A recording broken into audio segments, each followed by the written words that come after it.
Well, we probably guessed it was coming, but it finally has. On August 17th, 2017, an official petition on petitions.whitehouse.gov to formally recognize Antifa as a terrorist organization.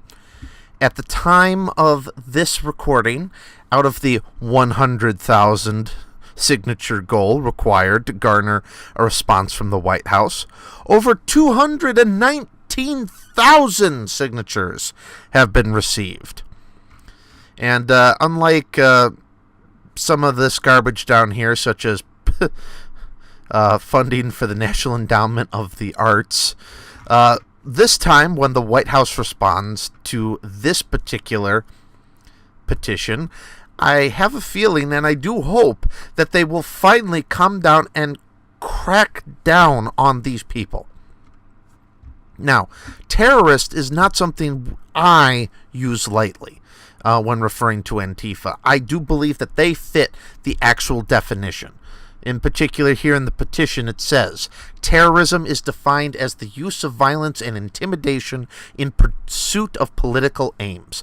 This definition is the same definition used to declare ISIS and other groups as terrorist organizations. Antifa has earned this title due to its violent actions in multiple cities and their influence in the killings of multiple police officers throughout the United States. It is time for the Pentagon to be consistent in its actions, and just as they rightfully declared ISIS a terror group, they must declare Antifa a terror group on the grounds of principle, integrity, morality, and safety.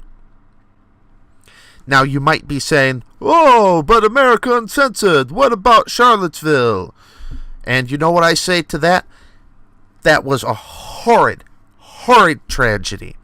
The driver should never have done any of that. Their actions are totally reprehensible, and I do not condone them at all, and should be brought up on murder charges. Now, I have read that there's some issue about whether or not the person was suffering schizophrenia or not. And if they can be shown that they were suffering from schizophrenia more so than white nationalism, then we can determine whether or not it goes up into the terrorist category. For the actions in general of the white nationalists in Charlottesville, I absolutely condemn their behavior.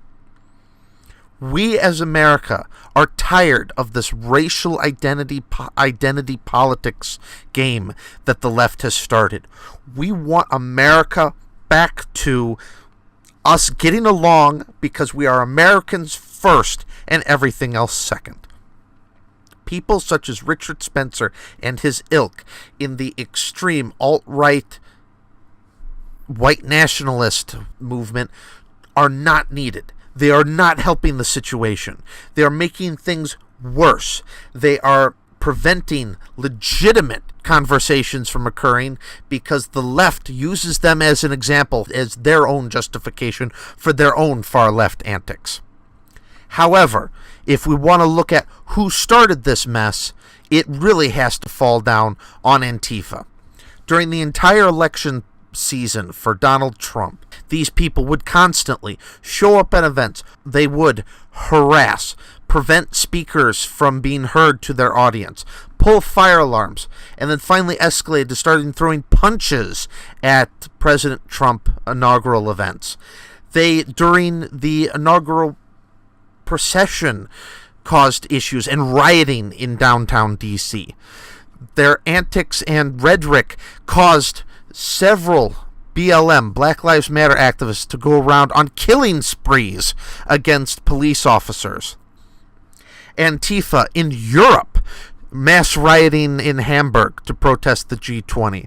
Antifa repeatedly where they show up, wearing masks and hoodies like the thugs that they are, throwing fireworks, essentially explosives, at people. Look at the Berkeley.